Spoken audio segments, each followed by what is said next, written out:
하고 있는 바울을 통하여서 어떻게 하면 기뻐할 수 있는가를 살펴보았고, 2장에서는 우리가 하나님의 기쁨이 되어야 하고 어떻게 하면 하나님의 기쁨이 될 수 있는가에 대하여 살펴보았습니다. 이제 3장을 시작하면서 바울은 자신에 대한 말씀, 그리고 자신의 지금 상황에 대한 이야기, 그리고 어떻게 하면 하나님 앞에서 기뻐할 수 있는가, 어떻게 하면 하나님의 기쁨이 될 수 있는가의 이야기를 마치고 이제 드디어 빌립보 성도들에게 기뻐하라라고 적극적으로 명령을 하고 있는 것을 보게 됩니다.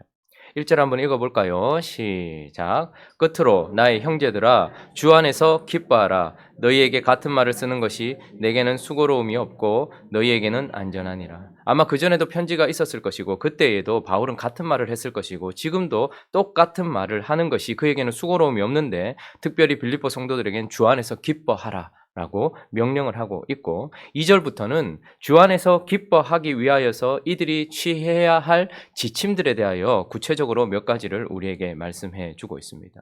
기쁨이라는 것이 자연스럽게 오는 것이기도 하지만, 기쁨이라는 것은 하나님 앞에서 우리가 어떻게 사느냐에 따라서 그 질이 달라지기도 한다라는 것을 우리가 생각해 볼 때에, 지금 바울은 기쁨을 위하여서 몇 가지 우리가 꼭 취해야 될 지침들에 대해서 말씀해 주고 있는데, 그 첫 번째가 무엇인가 하니까 개들을 삼가라라고 말씀하고 있습니다. 2절에 보면 개들을 삼가고 행악한 자들을 삼가고 몸을 상해하는 일을 삼가라, 삼가고 삼가고 삼가라라고 말하면서, 사실 이 2절 말씀을 원어로 보면 거의 운문식으로 음악적인 요소까지 곁들여가면서 정확하게 기억할 수 있도록 그렇게 표현을 해 놓고 있습니다. 첫 번째 삼가야 될 것이 개들이라고 말하고 있습니다. 바울이 늘 사랑을 이야기하고 있고, 또 바울이 얼마나 하나님 앞에서 고린도 성도 같은, 고린도 교회 같은 그들을 향해서도 성도라 이렇게 표현하고 있는데, 지금 3장에서는 기쁨을 이야기하던 바울이 아주 강한 어조로 표현을 하고 있습니다. 개들을 삼가라 라고 말하고 있고, 이 개들을 삼가한다는 것이 무슨 뜻일까? 2절과 3절은 대조를 이루고 있습니다. 그러니까 2절만 가지고서 해석해서도 안 되고 3절만 가지고서 해석해서는 안 되는데, 2절에 있는 말씀과 3절에 있는 말씀을 대조해가면서 해석을 해야 됩니다. 3절도 한번 보실까요? 3절 한번 읽어보겠습니다. 시작. 하나님의 성령으로 봉사하며 그리스도 예수로 자랑하고 육체를 신뢰하지 아니하는 우리가 곧 할례파라. 그러니까 세 가지를 말하고 있고 3절에서도 세 가지를 말하고 있는데, 자 그러면 먼저 개들을 삼가라는 말씀을 살펴볼 때 개는 무엇입니까? 유대인들에게 있어서 개는 우리나라도 그래요. 우리나라도 그래요. 부정적인, 아주 부정한 것을 총칭할 때에 개라고, 가장 더러운 어떤 존재를 말할 때 개라 이렇게 표현하고, 특별히 또 유대인들은 개라고 표현할 때 누구에게 개라고 표현합니까? 이방인들을 향해서, 자신을 제외한 이방인들을 향해서 개라고 표현하는 것입니다. 그래서 개라는 표현은 하나님이 없는 존재들을 향하여서 붙여지는 총칭인 것입니다.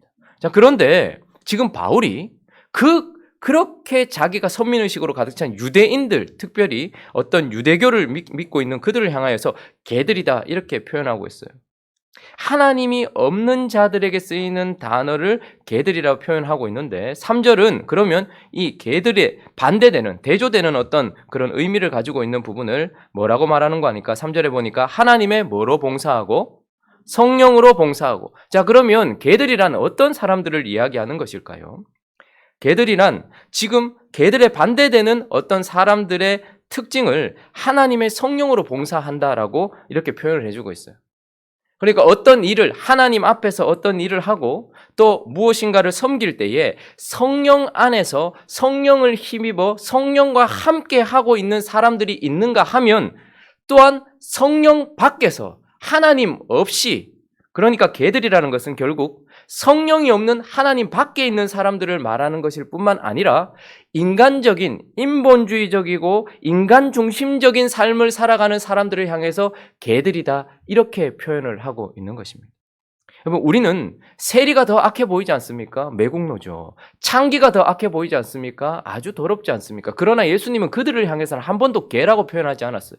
그런데 하나님은 오히려 하나님 편에서 봤을 때에 성령이 없이, 그리고 인간 중심적인 육체를 가지고서 어떤 하나님께서 주신 일들을 해나가고 있는 사람들, 그러니까 인본주의적이고 인간 중심적인 종교 행태를 가진 사람들이 이렇게 하나님 편에서 봤을 때에는 하나님이 없는 바깥에 있는 유대인들이 그렇게 말했던 것처럼 개들이다 이렇게 표현을 하고 있는 것입니다.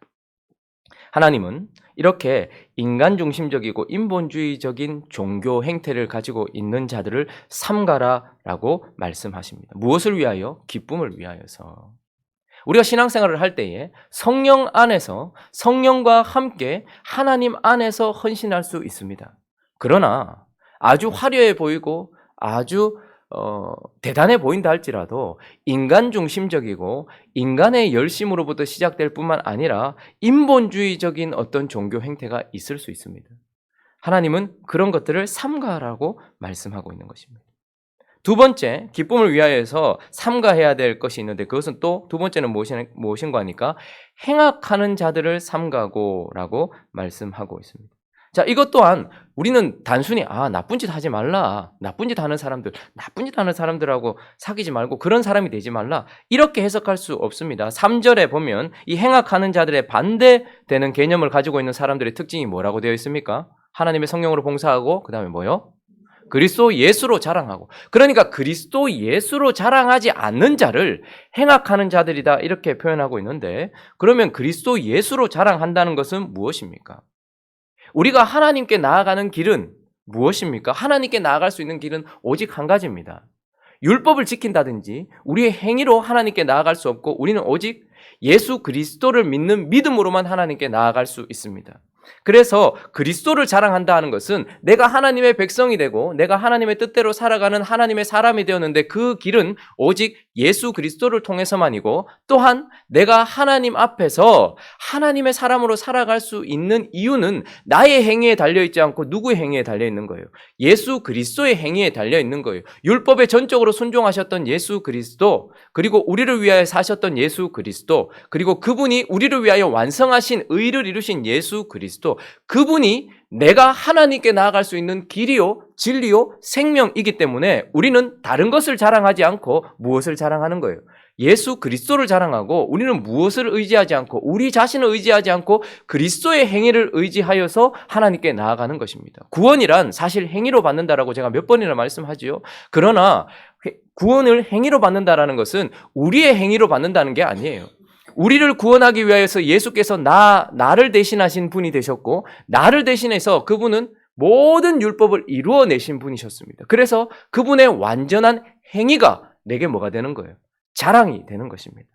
그래서 그리스도 예수로 자랑한다라는 것은 하나님께 나아갈 수 있는 길이 예수다 라고 믿고 있는 사람이며 예수께서 하신 행위와 그분의 삶과 죽음을 믿음으로 말미암아 예수를 의지하는 사람들을 그리스도를 자랑하는 사람들이라고 말하는 거예요. 그러면 반대로 행악하는 자들이란 무엇일까요?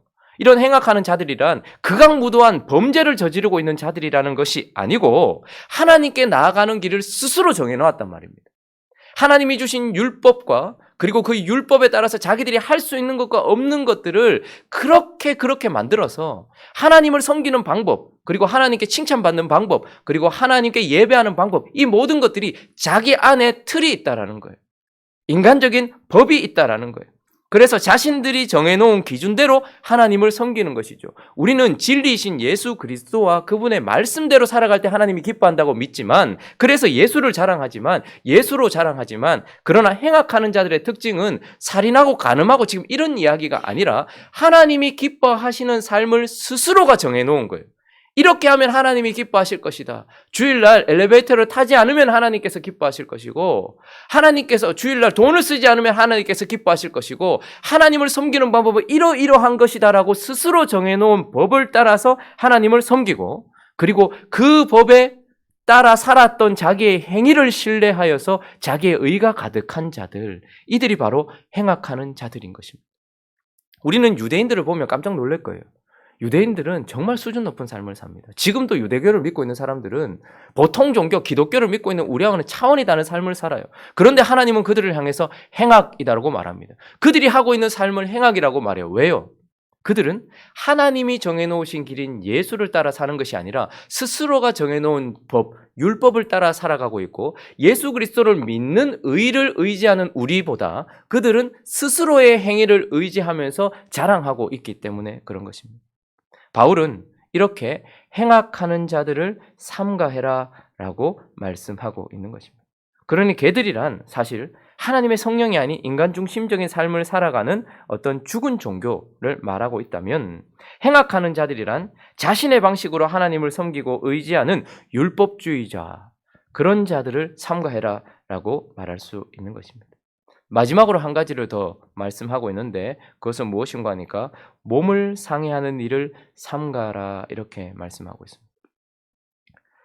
몸을 상해하는 일, 이것은 무엇을 말하는 것일까요? 지금 바울은 몸을 상해하는 일, 이것을 할례거든요. 할례를 비하하면서 표현하고 있는 것입니다. 그들은 할례하는 것, 그래서 할례를 의지하고 할례를 가지고서 무엇인가를 드러내려고 하고 있는데, 그러면 이 할례를 자랑하고 있는 자들과 반대되는 사람들의 특징을 3절에서 우리 3절 후반절 한번 읽어볼까? 예수로 자랑하고 그 다음에 읽어볼까요? 시작. 육체를 신뢰하지 아니하는 우리가 곧 할례파라. 그러니까 몸을 상해하는 일을 삼가라라고 말하는 것은 할례파들을 말하는 것입니다. 육체를 신뢰하지 않는다는 것은 무엇일까요? 우리가 외적인 것, 우리가 가지고 있는 외적인 것, 이것을 신뢰하지 않는다라는 것일 겁니다. 외적인 것으로 하나님께 인정받으려고 하지 않는다라는 것입니다. 내가 누구에게 가말리엘 문화에서 수학하였고 나는 율법에 흠이 없고 이런 것들을 의지하지 않는다라는 것일 수도 있고, 또한 할례는 자기에게 있는 표입니다. 내가 내 몸에 표시를 내어서 내가 내 몸에 있는 표시를 가지고서 하나님께 인정받으려고 하는 것이겠죠. 자신의 어떠함을 가지고서 하나님께 인정받을 수 있다라고 생각하는 자들이 바로 유대주의자였고 바로 할례파였던 것입니다. 내적인 것과 예수를 의지하지 않는 것, 이것이 바로 할례파였습니다. 그러니까 예수를 의지하지 않는 자들을 말할 때에 바로 몸을 상해하는 일을 삼가라라는 할례파에 대한 말이었습니다. 할례주의자들이란 결국은 자신과 외적인 것을 신뢰하여서 하나님께 나아갈 수 있다라고 믿고 있는, 스스로 믿고 있는 유대주의자들을 말하고 있는 것입니다. 자, 그러면 결국 지금 바울이 삼가라, 기쁨을 위하여서 조심해라, 이것을 버려라 라고 말하고 있는 것은 무엇입니까? 걔들을 통하여서 드러나는 죽은 종교, 그리고 행악하는 자들을 통하여 드러나는 율법주의, 그리고 몸을 상해하는 일로 드러나는 이 할례를 중심으로 할례파들, 그러니까 유대주의를 버리라라고 말씀을 하고 있는 것입니다. 왜 그러면 바울은 이러한 죽은 종교와 율법주의와 이런 유대주의, 형식주의를 버리라라고 말하는 것일까요? 이유는 딱 한 가지입니다. 그 속에는 예수가 없기 때문에 그렇습니다. 이러한 죽은 종교에는 아무리 화려해 보여도, 아무리 열정적으로 보여도 그 속에는 예수가 없는 것입니다. 내가 정해놓은 법을 따라서 아무리 아름답게 살아가는 것처럼 보여도 그 속에는 예수가 없는 것입니다. 할례를 하고 난지 8일 만에 할례를 하고 어떤 외적인 흔적들이 내게 가득하다 할지라도, 내가 가지고 있는 어떤 것들이 하나님 편에 서 있다는 것을 증명해주는 외적인 것이 가득하다 할지라도 그 속에는 예수가 없는 것입니다. 그런데 바울이 그 속에는, 죽은 종교 안에는, 율법주의 안에는, 그런 어떤 유대주의, 형식주의 안에는 예수가 없다라고 자신 있게 말할 수 있는 이유가 무엇입니까? 어떤 사람은 천주교에도 구원이 있을 수 있다. 또 어떤 사람은 이슬람에도 구원이 있을 수 있다. 이렇게 말하는데 우리는 거기는 구원이 없다라고 말하는 이유가 무엇입니까? 그 속에는 예수가 없기 때문이라고 말하는 거예요. 그런데 지금 바울이 예수가 없다라고 자신 있게 말할 수 있는 이유가 무엇이냐는 말입니다. 그가 곧 개 같았고, 그가 곧 행악하는 자였고, 그가 곧 몸을 상해하는 일로 자랑하던 이런 자였기 때문에 그런 것입니다.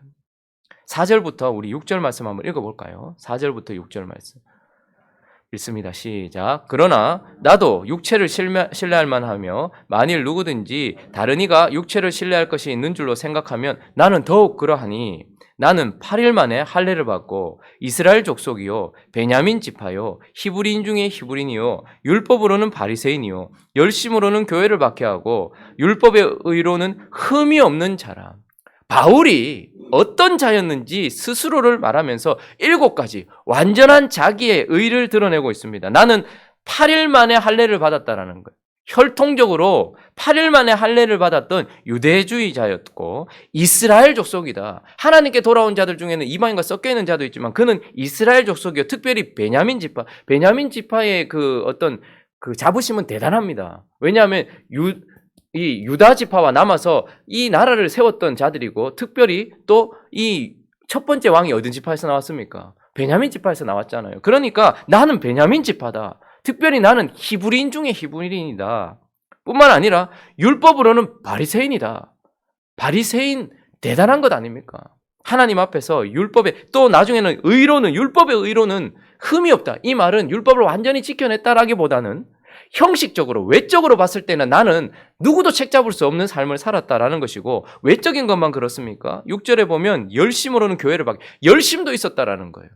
그러니까 바울은 사실 죽은 종교 안에 있었고 그리고 그에게는 하나님께서 말씀하셨던 할례주의자 같은 유대주의 안에 있었을 뿐만 아니라 그는 율법주의자였다는 말입니다. 그런데 그에게 없었던 것이 무엇입니까? 우리가 보았을 때 이 7가지를 한번 보십시오. 이거는 그냥 천국은 따놓은 당상이고 이거는 정말 대단한 사람이다 이렇게 보여질지 모르지만 7절부터 8절까지 한번 읽어볼까요? 시작. 그러나 무엇이든지 내게 유익하던 것을 내가 그리스도를 위하여 다 해로 여길 뿐더러 또한 모든 것을 해로 여김은 내 주 그리스도 예수를 아는 지식이 가장 고상하기 때문이라. 내가 그를 위하여 모든 것을 잃어버리고 배설물로 여김은 그리스도를 얻고. 내가 난지 8일 만에 할례를 받고 이스라엘 족속이고 베냐민 지파고 히브리인 중에 히브리인이고 율법으로는 바리새인이고 열심으로는 교회를 박해하고 율법의 의로는 흠이 없었지만 그때 내게는 모든 것을 다 가진 것 같았지만 그때 내게는 예수가 없었다라는 거. 그러나 이제 내가 그 예수를 얻기 위하여서 이 모든 것들을 배설물로 여기고 버린다 이렇게 말합니다. 이 말은 무슨 말입니까? 바리새인이었던 그 자신, 이 바리새인으로서 그가 배웠던 그 지식, 그 율법적인 지식 이것을 버린다는 겁니까? 그 열심을 버린다는 겁니까? 율법의 의로는 흠이 없는 그의 삶의 깨끗함을 버린다는 겁니까? 바울은 예수를 만나고 난 이후에도 난지 8일 만에 받았던 할례의 흔적을 그대로 가지고 있습니다. 그는 여전히 이스라엘 족속이에요. 그리고 여전히 베냐민 지파입니다. 그리고 히브리인이에요.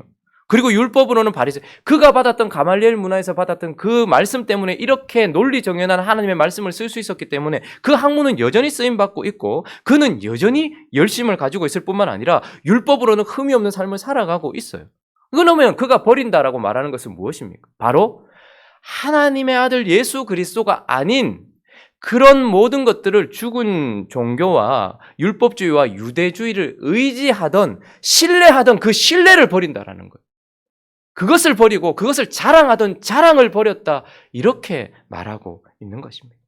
왜냐하면 그것을 신뢰하고 그것을 의지했을 때에는 내 안에 예수가 없었고 예수가 없을 때엔 기쁨이 없었기 때문에 그렇다라고 말하고 있는 것입니다. 그럼 우리는 지금 바울의 과거처럼 신앙생활하고 있지 않습니까? 우리는 어릴 때부터 모태신앙이고 어쩌면 모태신앙처럼 교회 안에서 자랐는지도 모르고 우리는 처음부터 기독교인이라 일컬음을 받았고 특별히 베냐민 지파처럼 정말 열심히 있는 뼈대 있는 가문 나는 열심히 있고 나는 율법으로는 흠이 없고 나는 그냥 누가 봐도 주일날 빠지지 않고 헌금도 잘하고 예배도 안 빠지고 그렇게 하고 있지만 예수는 없는 삶, 혹시 이런 삶은 아닙니까? 말씀을 정리해 보겠습니다. 한번 우리를 점검해 볼 수 있는 질문이 있습니다. 여러분 기쁨이 있으십니까? 지금 삶 속에 기쁨이 있으시냐는 말입니다. 그러면 질문을 바꾸어서 기쁨이 있는가 없는가, 만약에 기쁨이 있는가 없는가의 질문에 좀 더 무게를 둘 질문이 있다면 예수가 있는가 하는 것입니다. 내가 지금 하고 있는 이 신앙생활 속에서 나는 기쁨이 있는가? 새벽마다 나오고 수요일날 기도하고 주일날 예배드리고 그리고 우리에게 주어진 삶을 살아가는 이 삶 속에서 나는 지금 기쁨이 있는가? 만약에 기쁨이 없다면 이꼴 그것은 무엇이냐면 혹 내가 죽은 종교 안에 있거나 혹은 내가 율법주의 안에 있거나 혹은 내가 형식주의 안에 있어서 예수가 없는 삶일 수도 있다라는 것을 한번 생각해 봐야 합니다. 이것은 아주 중대한 문제입니다. 빌립보 성도들을 향하여서 주 안에서 기뻐하라라고 말할 때에 그 기쁨을 뺏어가는 요소를 이렇게 적나라하게 설명하는 이유는 이것이 예수 그리스도와 연결되어 있기 때문인 것입니다. 예수가 내 삶 속에 있는가? 그것을 다시 한번 점검하면서 나의 종교 생활이 신앙 생활로 내 안에 있는 형식이 예수 그리스도 안에 있는지를 점검하면서 하나님 앞에서 기쁨을 회복하기 위하여서가 아니라 예수를 얻기 위하여서 이 모든 것들을 버리는 저와 여러분들 되시기를 예수 그리스도의 이름으로 축원합니다. 같이 한번 기도하겠습니다. 단순히 2절을 넘기지 마시고 개들이 무엇인지, 행악하는 자들이 무엇인지, 몸을 상해하는 자들이 무엇인지를 3절과 비교해 가면서 나의 신앙생활을 한번 점검해 보고 하나님 내 안에 기쁨을 회복해 주십시오. 이것은 곧 내 안에 예수를 회복하는 것임을 기억하게 하옵소서. 우리 그렇게 또 각자의 기도 제목들을 가지고 함께 기도하며 나가도록 하겠습니다. 기도하겠습니다.